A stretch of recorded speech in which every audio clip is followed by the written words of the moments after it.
अस्सलाम वालेकुम। क्या हाल चाल है? उम्मीद करता हूँ ठीक होंगे, खैरियत से होंगे। मेरा नाम है जमी और मेरे साथ है शुदा चौधरी। आज की वीडियो का टॉपिक कुछ यूँ है, why so many CEOs are from India. ऐसे ही कुछ लिखा हुआ है मेरे ख्याल में। बिल्कुल ऐसे ही जी। हाँ जी, आप तो गलत पढ़ ही नहीं सकते। नहीं, गलत मैं पढ़ जाता आजकल हूँ। दूध पी रहे हैं ना, और सब वो भी दूध तो कच्चे वाला, सास गाजर का हलवा नहीं नहीं, तो। कच्चा नहीं होता, वो बॉयल होता है। कच्चा तो दूध मैं लाइफ में कभी नहीं पिया भैया, क्या हो गया है? नहीं, आप कच्चा पी रहे हैं, मुझे पता है। मेरे से खाओगे यार, आप अरे, थप्पड़ क्या कहते हैं सर, ऐसे ही कच्चा। क्यों नहीं पिया? और नहीं किया, कब कब पिया है। अच्छा खैर, हम वीडियो से हट रहे हैं। तो जी आज सट की वीडियो हट रहे हैं यार। तो आज की वीडियो देखते हैं और एंड में देंगे अपना रिएक्शन। अगर आप हमारे चैनल पर नया है तो चैनल को लाइक शेयर और सब्सक्राइब कीजिएगा। तो चलिए शुरू करते हैं, let's start. Google, Adobe, Microsoft, and IBM are all run by people who grew up in India. The latest to join these ranks is Twitter CEO Parag Agrawal, who took over from Jack Dorsey. People originally from India make up 1% of the total US population, yet about 6% of Silicon Valley's workforce. So, why are there so many tech CEOs who hail from India? When Satya Nadella took over as CEO of Microsoft in 2014, the company was in bad shape. Bill Gates was reportedly an angry and difficult boss. His successor, Steve Ballmer, apparently wasn't any better. Microsoft was also a dinosaur. It had failed to innovate. For example, it lost the smartphone battle to Apple.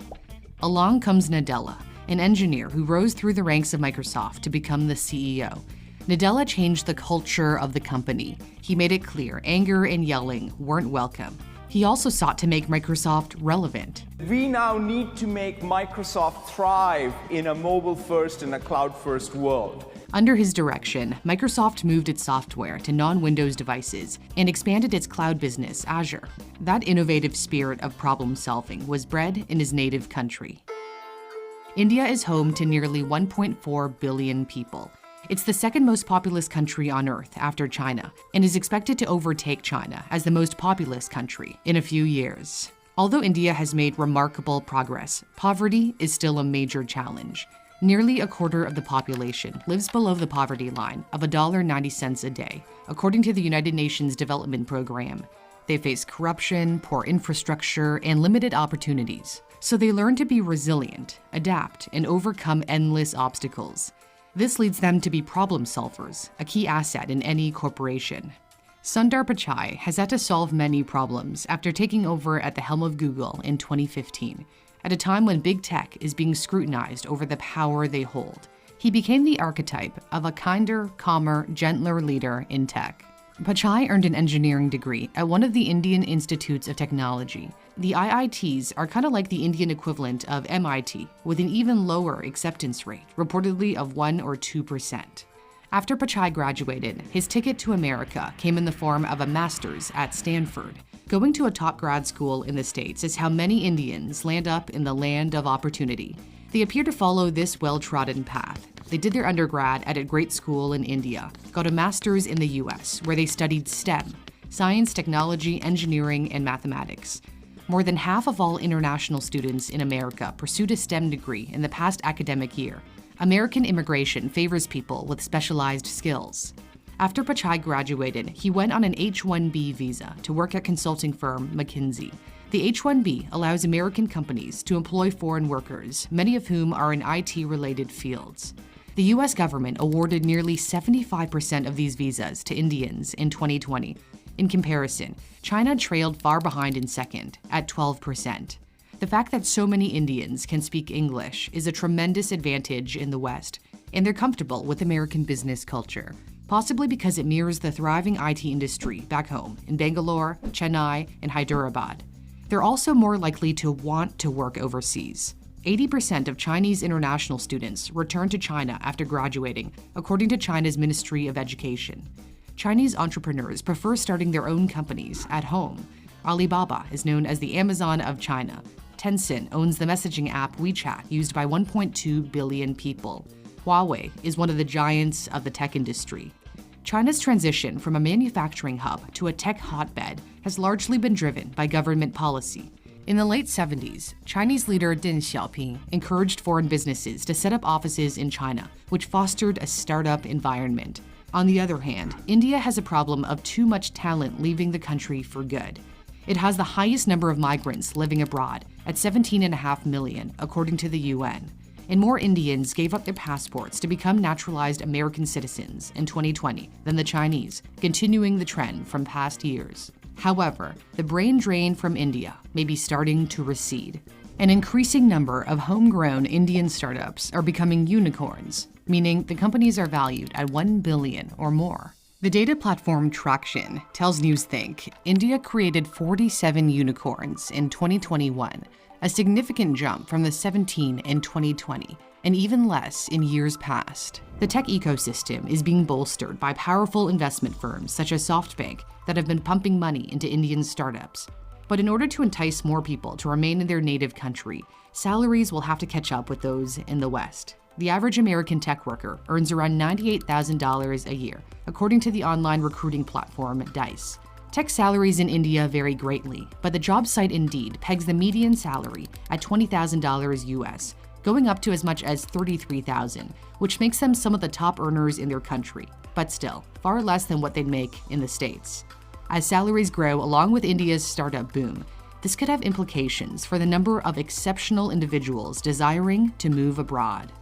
The one thing that the CEOs of tech giants have in common is their strong background in engineering. If you wanted to improve your STEM skills, my sponsor Brilliant can help you achieve your goals. Brilliant is a website and app that lets you tackle math, science, and computer science concepts in a fun and hands-on way. You can develop your critical thinking skills through their recently updated logic course that forms the basis for mathematical reasoning. Or you can jump right into their popular mathematical fundamentals course to master algebra, logic, and number theory. There's something for everyone, whether it's the foundations of computer science or learning about cryptocurrency. If you're stuck on a question or get an incorrect answer, you can read the explanation to see where you went wrong. Brilliant is free to sign up if you head to the custom link in my description, brilliant.org/newsthink.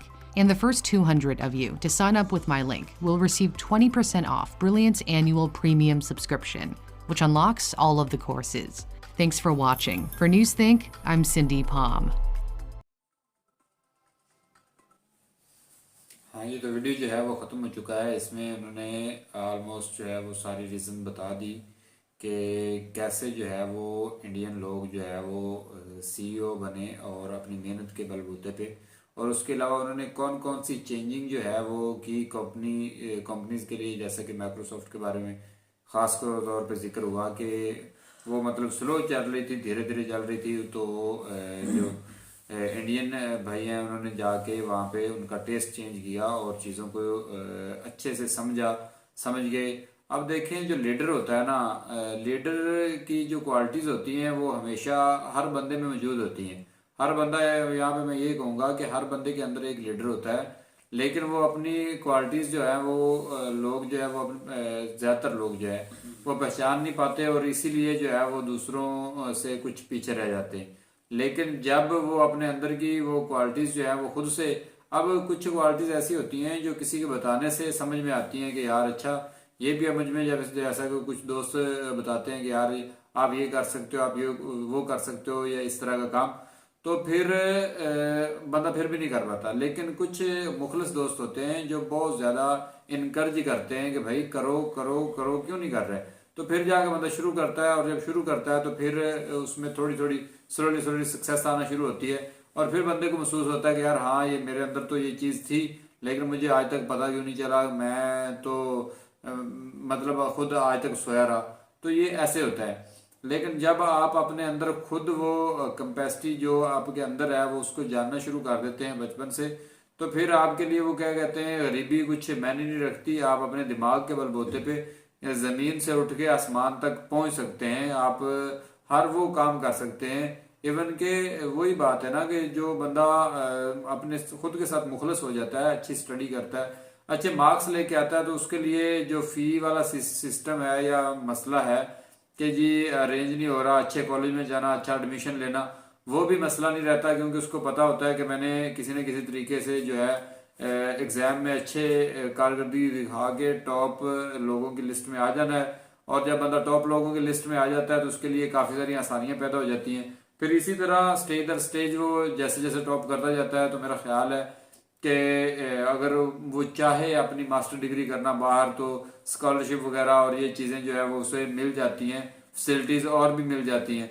तो इसी तरह जो है अक्सर students जो है वो अपने दिमाग का इस्तेमाल करते हुए अपने स्टेट लेवल से पढ़ते हैं और फिर पढ़ते पढ़ते बाहर कंट्रीज में मूव कर जाते हैं। लेकिन यहाँ पे मैं ये कहूँगा कि जैसे चाइनीज़ जो है बात की कि चाइनीज़ जो है वो वापस पढ़ने के बाद वापस अपनी कंट्री में आते हैं और बहुत सारी कंपनीज जो है इंडिया चाइना की वहाँ पे लगी हुई हैं जो उनको जॉब प्रोवाइड करती हैं या सारा कुछ वो अपना आप को मैनेज कर रहे हैं, क्योंकि उनके पास ज़्यादातर तो लोग अपनी जो है वो जॉब्स अपने बिजनेस जो है वो खड़ा करने के चक्कर में रहते हैं। तो ये चीज़ है। अब जो इंडिया है, इंडिया में बताया कि जो हर तरह के हर तबके के लोग रहते हैं, अमीर भी हैं, गरीब भी हैं, नीचे से नीचा। तो यहाँ से उठ के जाना, पॉपुलेशन की प्रॉब्लम जो है वो चाइनीज लोगों की प्रॉब्लम और है और इंडिया की और है, इंडिया में इश्यूज और है। तो इंडिया में लोग जो है वो अब देखें कि ये बड़ी अच्छी बात है कि जाते हैं, पढ़ते हैं, पढ़ के वापस अपनी कंट्री आते हैं, सेम जैसे चाइना में आ रहे हैं, ज़्यादातर इंडिया में वापस आ रहे हैं। क्यों?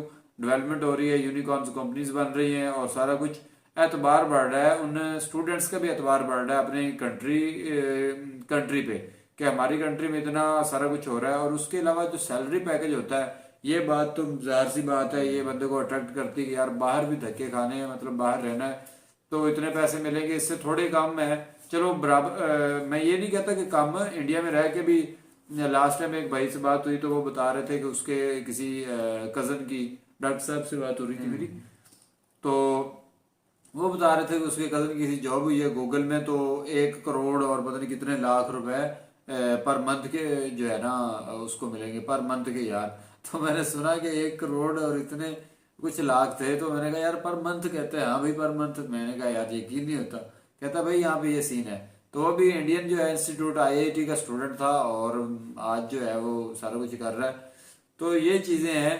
अब पता नहीं ये बात कितनी सही है या कितनी गलत है, मुझे आइडिया नहीं है। मैंने तो बस उनसे सुनी थी तो मैंने वैसी की वैसी तो जो है वो बिल्कुल दोहरा दी। हाँ जी, इसके बारे में आप लोगों की क्या राय है? इंडियन जितने भी CEOs हैं, आप उनको लेकर CEOs तो बहुत ज्यादा पैसे लेते होंगे भाई। CEOs तो आप अपने CEOs को आप देखकर, एक मिनट, होता है ना कि CEOs पाकिस्तानी हो तो हम पाकिस्तानी हैं तो हम बड़ा फख्र महसूस करते हैं, या कुछ हमारे गिले शिकवे भी होते हैं।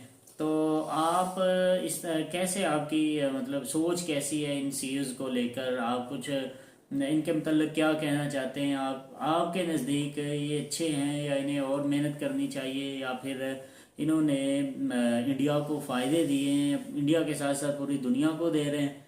और साथ ही लास्ट पे जमी भाई ने जो एक बात हमसे, इंस्टाग्राम पर हमारे दोस्त बने हुए हैं, आपके इंडिया के ही हैं, डॉक्टर साहब हम उन्हें कहते हैं, तो उन्होंने ये बोला कि 1 करोड़ कुछ लाख रुपए उनकी पर मंथ की पे है उस गूगल के ऑफिस में, इंडियन रुपीज, और वो पाकिस्तानी रुपीज तो जाहिर सी बात है, आपको पता ही है। हाँ जी, तो ये अगर वाकई ही ऐसे इतनी पे वगैरह होती है तो इससे सेटिस्फाई हो जाए। अगर आपको कोई लगे कि ये छोड़ दी, ऐसे छोड़ी नहीं बल्कि कही हुई बात को बयान कर दिया गया है। बिल्कुल। और अगर हम गलत हैं तो कमेंट सेक्शन में आप हम बता सकते हैं कि इतनी सैलरीज नहीं होती, कहीं पे भी नहीं होती, तो आप हमें बता सकते हैं ताकि हमारी भी जो नॉलेज है वो बेहतर हो जाए। क्योंकि बाज़ वक़्त हम बात कर रहे होते हैं अपनी क्लास में खड़े होके, तो फिर वहाँ पे बातों में बातें निकल आती हैं, तो बंदा कहता है यार करोड़ों में जो है फलां जगह पे जॉब है, तो करोड़ों में लोग ले रहे हैं, मतलब इंडिया में जॉब करते हुए लोग करोड़ों में सैलरीज ले रहे हैं। तो फिर उसको बात को पूरा उसका प्रूफ देना भी जो है ना, वो मैं समझता हूँ कि वाकई जैसे कि स्टार्ट में हमने स्टार्ट किया तो काफ़ी बातें निकल जाती थी इधर की उधर और उधर की इधर, तो फिर उसका वो प्रूफ देना थोड़ा मुश्किल हो जाता था। तो ये चीज़ आपसे सीखी है कि भाई बात वो करो जो फिजिकली या कि वो रियलिटी रखती हो, कुछ थोड़ा बहुत उसका जो है ना वो हो, हकीकत रखती हो। ऐसे नहीं है यहाँ से उठाई और इधर फेंक दी, तो ये काम गलत हो जाता है। तो इसके अलावा जो है मेहनत ज़ाहिर सी बात है कंट्री की, और वही रंग लेके आ रही है और इंडिया का नाम रोशन हो रहा है। तो ये सेम मसला यहाँ पे भी स्टूडेंट्स हैं, पढ़ते हैं और सारा कुछ करते हैं, लेकिन क्या है कि वो जब अपना फ्यूचर यहाँ पे नज़र नहीं आता उनको, कोई कंपनी नज़र नहीं आती उनको, तो फिर वो फैमिली से पहले तो दूर रहना मतलब मुनासिब समझते हैं, फिर जब वो सिस्टम सेट होता है उनका, कुछ वो नेशनलिटी लेने की कोशिश करते हैं, नेशनलिटी लेने के बाद फिर अपने फैमिली मेम्बर्स को भी वो कहते हैं कि यार क्या करना है वहाँ पे, आप भी आ जाओ, तो छोड़ो ये सारा कुछ। तो ये सीन होता है।